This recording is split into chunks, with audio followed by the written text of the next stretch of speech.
तेषां नवनवद्वीप पतयोऽस्य समन्ततः कर्मतन्त्रप्रणेतार एकाशितिर्द्विजातया. अर्थात त्यातील 9 जण भरतखंडाच्या भोवती असलेल्या 9 इतर खंडांचे स्वामी झाले आणि 81 पुत्र कर्ममार्गाचे उपदेशक झाले. नवाभवन महाभागा मुनयोरुर्थशंसिना श्रमणा वातरशना आत्मविद्या विशारदा.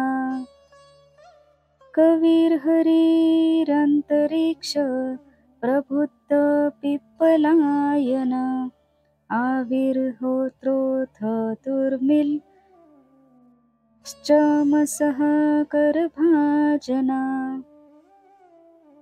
अर्थात 9 जण मोठे भाग्यवान मुनी, परमार्थाचे निरूपण करणारे, आत्मज्ञानासाठी परिश्रम करणारे, वायूचेच वस्त्र धारण करणारे, आत्मविद्येत विशारद असे झाले. त्यांची नावे अशी: कवी, हरी, अंतरिक्ष, प्रबुद्ध, पिप्पलायन, आविर्होत्र, दुर्मिल, चमस व करभाजन. मृगाचेनी स्मरणे निमाला या लागी तो मृगजन्म पावला.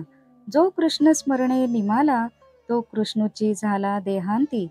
अंतकाळी जे मती तेची प्राणिया जाण गती.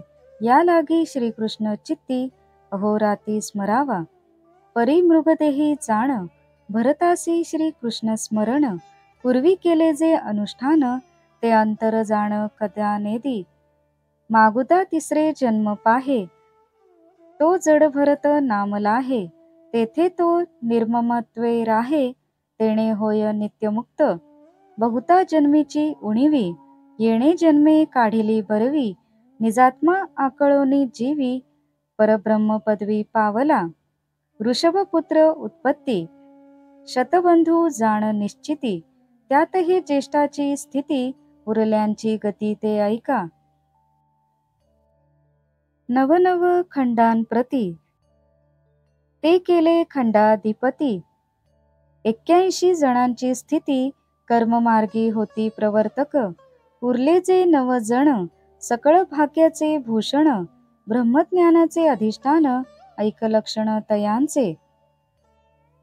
वृषभकुळी कुळदीप स्नेहसूत्रे विणदैदिप्य. 9 जण स्वये सद्रूप सायुज्य स्वरूप प्रकाशक. आत्माभ्यासी परिश्रम करून निरसिले कर्माकर्म. या लागी ते अकृत श्रम निज निभ्रम स्वये जाहले. अर्थात तो मृगाचे स्मरण करता करता मरण पावला. त्याचा परिणाम म्हणून त्याला मृगाचा जन्म मिळाला. अर्थात जो कोणी कृष्णाचे स्मरण करता करता मरण पावतो तो देहपतनानंतर कृष्णच होतो.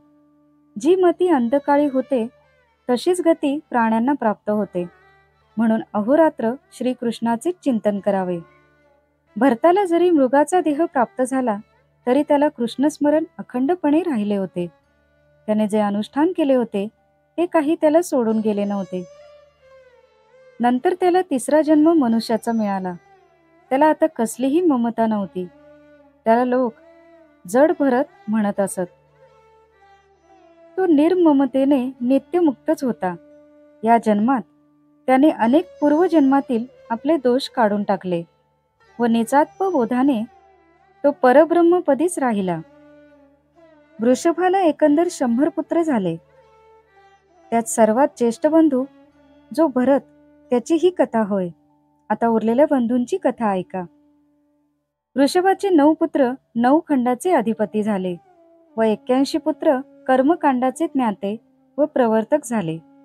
याप्रमाणे भरत धरून 91 पुत्रांनी आपापले कार्य केले व उरलेले जे 9 पुत्र होते ते फार भाग्यवंत असून ते ब्रह्मज्ञानाचे अधिष्ठानच जणू होते. त्या ऋषभाचे ते पुत्र कुलदीपक होते. पण तेल आणि वात यांची आवश्यकता नसलेले असे ते दीप होते. ते 9 जण सत्स्वरूपच होते. सायुज्य मुक्तीची ओळख त्यांच्यामुळेच होत असे.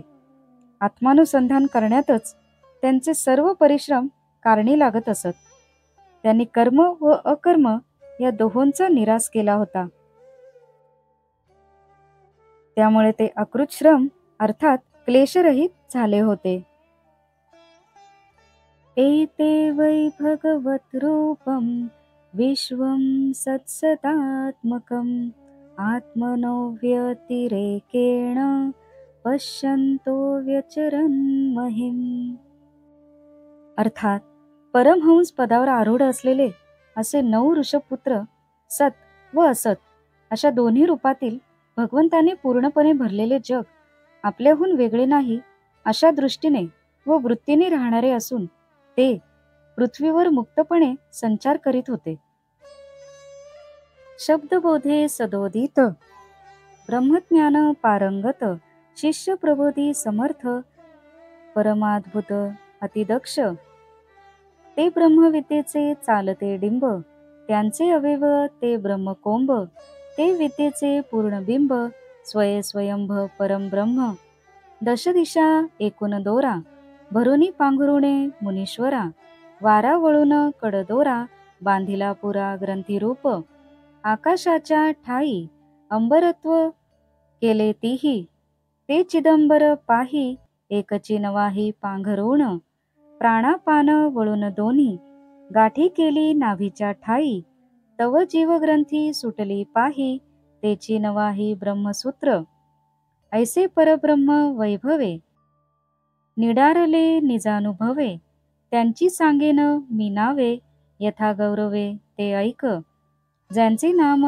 ऐकता कापत काळ पळे मागुता संसार नुघवी माथा नामस्मरता जयांचे त्याची या नामांची कीर्ती ऐक सांगेन परीक्षिती त्यांचेनी नामे आतुडे मुक्ती जाण निश्चिती भाविका कविहर अंतरिक्ष प्रबुद्ध पिप्पलायन देख आविर्होत्र द्रुमिल सुटंक जमस निर्दोष करभाजन एवं नवही नावे जाण यांचे करिता नामस्मरण सकळ पापा निर्दळन हे महिमा पूर्णतयांची त्यांची परमहंस स्थिती सांगेन मी तुझ प्रती ज्यांचे पावन होय क्षिती त्या नवमूर्ती पुण्यपूज्य ते वेगळे दिसती नवांक परी भगवत रूपे अवघे एक संता संत जन अनेक आपणा सकट देख एकत्वे पाहती त्यासी तव असंतता उरली नाही सर्वथा संत म्हणावया पुरता भेदून ये हाता चिन्मयत्वे.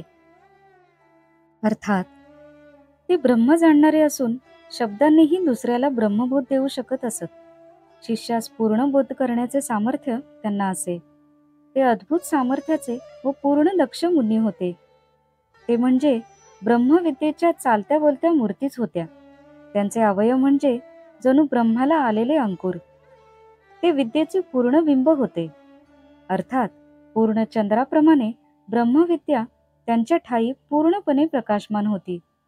किंबहुना ते स्वतःच ब्रह्म होते. 10 दिशांच्या एकाच तंतूने त्यांची वस्त्रे विणलेली होती व वायू हाच त्यांचा घट्ट वळलेला कडदोरा होता. गूढार्थ असा की त्यांना निरुपाधिक ब्रह्माचा नित्य अनुभव होता व त्या ज्ञानावर कसलेही आवरण नव्हते. त्यांनी आकाशाचेच वस्त्र केले होते. त्यांना चिदंबरच म्हणता येईल. 9 जणांना एकच वस्त्र होते. त्यांनी प्राण व अपान यांची एकच गाठ नाभीच्या ठिकाणी केली होती. तेच त्यांचे जानवे होते. अशा प्रकारे ब्रह्मवैभवाने ते परिपक्व झाले होते. त्यांची नावे मी तुला सांगतो ती ऐक. त्यांची नामेच अशी प्रभावी आहेत की यमही भीतीने थरथर कापत मागे पळून जातो व संसाराचे बंधन पडत नाही.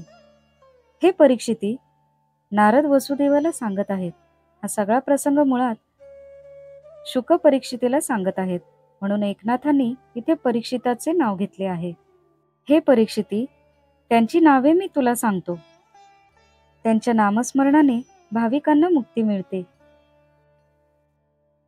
कवी, हरी, अंतरिक्ष, प्रबुद्ध, पिप्पलायन, आविर्होत्र, द्रुमिल, चमस, करभाजन अशी ही 9 नावे आहेत. ह्या नावांच्या स्मरणाने सर्व पापे नष्ट होतात. ज्यांच्यामुळे ही पृथ्वी पवित्र झाली आहे त्या पुण्यवान व पूज्य अशा नवसिद्धांची परमहंस स्थिती मी तुला सांगतो. ते जरी 9 वेगळे आहेत असे दिसत होते तरी भगवंताशी ऐक्य पावल्यामुळे ते एकच होते. ह्या जगातील संत किंवा असंत अशा सर्वांसह जग व आपण एकच आहोत अशी त्यांची दृढ भावना होती. तसे पाहिले तर असाधू असा त्यांना कुणी दिसतच नव्हता. त्यामुळे त्यांना साधूला साधू असे म्हणून घ्यायलाही कारण नव्हते. तसा भेदच त्यांना प्रतीत होत नव्हता. अव्याहतेष्ट गतय सूरसिद्ध साध्य गंधर्व यक्ष नर किन्नर नागलोकान मुक्ताश्चरन्ति मुनी चारण भूतनाथ विद्याधर द्विजगवाम भुवनानी कामम. अर्थात ज्यांची इष्टगती कुठेही कुंठित होत नव्हती असे ते मुक्त ऋषपुत्र निरनिराळ्या लोकात यथेष्ट संचार करीत असत. ते देव, सिद्ध, साध्य, गंधर्व, यक्ष, मनुष्य, किन्नर, नाग, मुनी, चारण, भूतनाथ, विद्याधर, ब्राह्मण व गायी इत्यादींच्या स्थानांतून मुक्तपणे संचार करीत असत. तै एकदा नेमे सत्र मुपचकर्मुर्य दृच्छया वितायमानं रोषी वीरजनाभे महात्मना. अर्थात एकदा ते ऋषपुत्र अजनाभ अर्थात भरतवर्षात महात्मा निमिराजाच्या यज्ञास सहज उपस्थित झाले. तेथे अनेक ऋषी यज्ञ करीत होते. तान दृष्ट सूर्यसंकाशान महाभागवतान नृप यजमानो ज्ञयो विप्रा सर्व एव उपस्थिरे.